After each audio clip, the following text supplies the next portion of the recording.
Kneeling hip cars. From a kneeling position with one foot out in front of ourselves and we're holding a wall or something to brace our core with, we're going to pick one foot up off of the ground and then slowly segment going into abduction, internal rotation, and then completing the circle back behind us.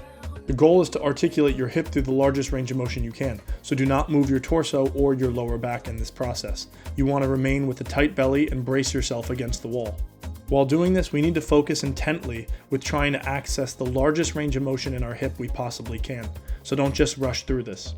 Our hips are one of the most complex joints of the body, being a ball and socket, and having so many ranges of motion to get into.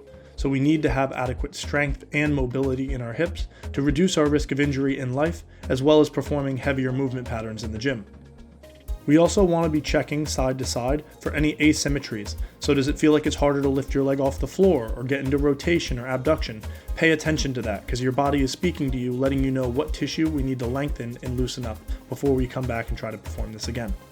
This is one of my favorite hip mobility exercises for warming up or for taking your hip through a large range of motion after sitting all day and needing to get some blood flow to the surrounding tissue.